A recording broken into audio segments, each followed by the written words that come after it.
राधे राधे। जय श्री कृष्णा। देखिए प्यारे भक्तों, भगवान की भक्ति कहाँ मिलेगी, कब मिलेगी, किससे मिलेगी, ये किसी को भी नहीं पता। पर भगवान है जरूर। भगवान दीन दुखी जो भी हैं, अगर आप उनकी सेवा करते हैं प्रेम भाव से तो भगवान जरूर आपको मिलते हैं। पर भगवान का साक्षात करने के लिए आपको तीसरा नेत्र अवश्य होना चाहिए। तीसरा नेत्र कौन सा? तो वह प्रेम का। उन प्रेम से ही भगवान आपके सामने प्रकट होते हैं। मैं आपको एक छोटी सी कथा आपको सुनाने जा रहा हूँ और उस कथा से ही आप खुद ब खुद कह उठेंगे कि हाँ, हमें भगवान मिल गए। मथुरा का एक छोटा सा गांव था। उस गांव का नाम था धर्मपुरी। वहाँ एक सेठ जी रहते थे। सेठ जी का नाम था गरीबदास। देखिए, सेठ जी और नाम था गरीबदास। और उन गरीबदास जीवन भर भगवान श्री कृष्ण की भक्ति किए। हर सुबह तुलसी माता को जल चढ़ाते थे। अपने महल में ही उन्होंने खूब सुंदर भगवान का अति उत्तम मंदिर बनवाया हुआ था और उनके लिए वह रोज 56 प्रकार का भोग बनवाते थे अपने, और भगवान को पूरा निष्ठा से भक्ति करते थे, उनको अर्पित करते थे। लेकिन फिर भी उनके मन में एक प्रश्न कई वर्षों से जागृत हो रहा था, और क्या भगवान सच में मिलते हैं? यदि मिलते हैं तो कहाँ मिलते हैं?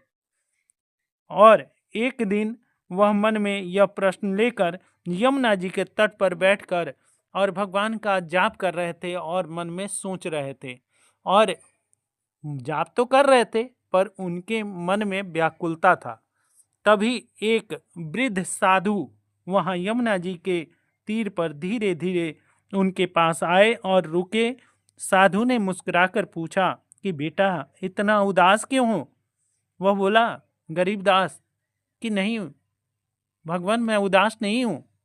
तो वो बोले कि नहीं, आपके मन में जो चल रहा है वो मैं देख रहा हूँ, और आप जाप कर रहे हैं पर जाप में आपका मन नहीं है। कहीं ना कहीं आपके मन में कोई प्रश्न जागृत हुआ है।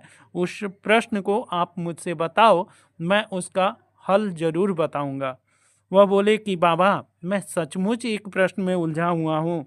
मैं रोज भगवान का नाम लेता हूँ, पूजा करता हूँ, पर मुझे समझ में नहीं आता कि भगवान कहाँ मिलते हैं। साधु मुस्कुरा कर बोला कि आज रात तक तुम्हें भगवान का साक्षात दर्शन होगा। बस एक काम करो, जिससे भी मिलो उसे प्रेम, दया और सेवा से मिलो, और उसका सब तरह से उसका सेवा करो। जो जिसको चाहिए उसको अर्पित करो। तब वह जो सेठ जी थे, जिनका नाम था गरीबदास, वह यमुना जी के तीर से धीरे धीरे यमुना जी के घाट पर आए। यमुना जी के घाट पर यमुना जी को दर्शन किए, प्रणाम किए और माँ के बिहारी मंदिर में गए, भगवान का नाम लिए। और फिर बाहर जब निकले तो उन्हें एक बाहर 10 साल का बच्चा रोता बिलखता हुआ और भूख से व्याकुल थका हुआ वहाँ पर पड़ा मिला। उस सेठ जी ने उसे बोला कि बेटा, तुम्हें क्या चाहिए?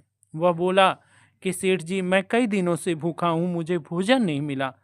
तब उस बालक के इस वाक्य को उनके दिल में कहीं दर्द सा उभरा और वह ले गए और एक सुंदर होटल में बिठाकर उससे कहे कि बेटा, तुम जी भर के खाना खाओ। और उसने जी भर के खाना खाया और बहुत ही संतुष्ट हो गया। तब उससे पूछे कि अब तुम्हारा पेट तो भर गया बेटा, अगर तुम्हें किसी भी चीज़ की ज़रूरत हो, कभी भी तुम्हें भूख लगे तो तुम इसी होटल पर आकर खाना खा लेना। और जब यह वाक्य वह कह के सेठ जी चले गए, तब सेठ जी ने उस होटल के मालिक से भी कह दिया कि ये बालक जब भी आए इसको भोजन भरपेट आप करा दीजिएगा। और वह ऐसा किए तो वह बालक उनको बहुत धन्यवाद किया और भगवान से कहा कि हे प्रभु, जो सेठ जी की मनोकामना है वह अवश्य ही पूर्ण हो जाए। और फिर सेठ जी आगे चल दिए। जब आगे गए तो वहाँ पर एक बुढ़िया माँ रोती बिलखती गिरी पड़ी हुई थी। वह उन्हें उठाकर घर छोड़ आए और पानी पिलाया, दवा दिया। और वो बुढ़िया बोली कि हे बेटा, मेरा कोई भी नहीं है।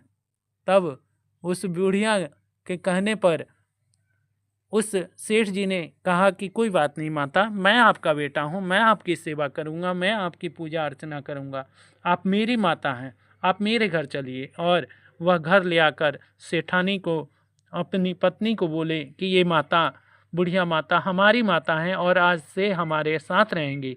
जब बुढ़िया माता ने उस इस तरह सेवा और धर्म को देखा तो कहा, बेटा आज मेरे लिए तुम तो भाग्यवान और भगवान दोनों बन गए। मेरा भाग्य भी तुम्हारे हाथ हो गया और तुम मेरे लिए भगवान भी बन गए।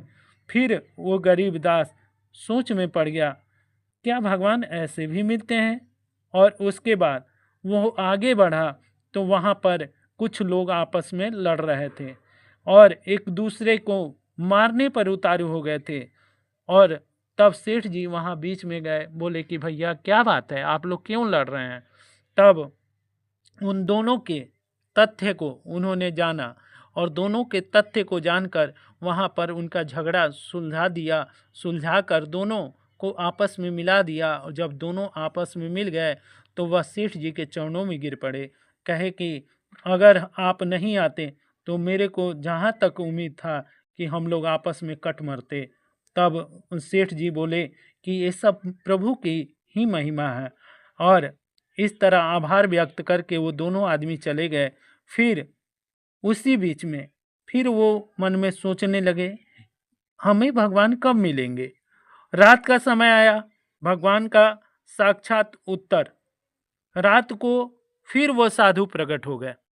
जब उनके महल में वह साधु प्रकट हुए तब वो बोले गरीबदास कि बाबा, आज तो मैं पूरा दिन बस दूसरों की सेवा ही करता रहा।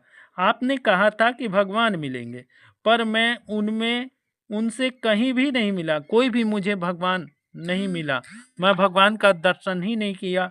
तब साधु मुस्कुराए, बेटा जब जब तुमने भूखे बच्चे को भोजन करा दिया और उस भूखे बच्चे को आपने उस होटल वाले को भी कह दिया कि रोज नित्य प्रति इसे भोजन देना, तो वह बच्चा तुम्हें क्या बोला?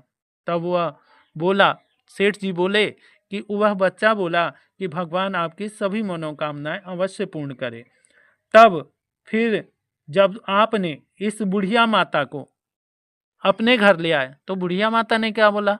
तब वह बोले कि बुढ़िया माता ने मुझे अपने पुत्र से भी ज़्यादा सम्मान दिया, मुझे ढेर सारा आशीर्वाद दिया और उसके मन में कहीं ना कहीं भगवान की कृपा से उसके मन में बहुत ही संतुष्टि हुआ और आज से वह बहुत ही अति प्रसन्न है।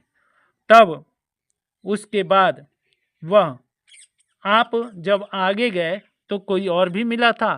तब सेठ जी बोले कि हाँ, कुछ लोग आपस में लड़ रहे थे और मैंने उनकी सुलह करवा दी और दोनों भी मेरे को धन्यवाद किए। तब उसके बाद क्या हुआ? तब हर बार भगवान का मुझे साक्षात्कार कहीं नहीं हुआ। तब साधु बोले कि अब बताओ कि आपको भगवान कैसे मिले, क्यों नहीं मिले? तो कहते हैं कब मिले? तब वह बोले साधु जी कि हर बार ही तुमसे भगवान मिलने आए थे। भगवान मूर्ति में नहीं है, धाम में नहीं है, और लेकिन सबसे पहले भगवान अपने भक्तों के हृदय में वास करते हैं, सब जन जन में वास करते हैं, कण कण में भगवान बसते हैं। और अभी भी आपने भगवान को नहीं देखा। जिसने आपको आशीर्वाद दिया, जिसने आपकी संतुष्टि की, सबने तो आपको आशीर्वाद दिया, सबने आपको आपके हृदय में क्या गदगद वाणी नहीं हुई? क्या आपके आंखों में आंसू नहीं आया जब उन्होंने आपको इस तरह आशीर्वाद दिया? क्या आपने साक्षात्कार नहीं किया कि भगवान वही हैं? वह रो पड़ा गरीबदास, और गरीबदास रोकर सेठ जी और सीधे उस साधु के चरणों में गिर पड़े और बोलने लगे कि हाँ, आज मैंने स्वयं ही साक्षात्कार किया उस भगवान का। भगवान दूर नहीं है, जहाँ प्रेम है, जहाँ दया है, जहाँ सेवा है, वहीं ही भगवान है। हाँ, ये बात बिल्कुल सच है कि जहाँ पर हम प्रेम करते हैं, जहाँ पर हम किसी के प्रति दया करते हैं, जहाँ पर हम किसी के प्रति सेवा करते हैं, उस सेवा भाव में ही, उस प्रेम भाव में ही और उस दया भाव में ही भगवान होते हैं। भगवान कहीं हमसे दूर नहीं है। जय श्री राधे, जय श्री मधुसूदन जी। यह कथा आपको कैसी लगी, आप ज़रूर ही कमेंट बॉक्स में मुझे बताइएगा। और मैं जानता हूँ कि भगवान इसी में मिलते हैं। आप भी भगवान को साक्षात्कार कीजिए। जय श्री कृष्ण।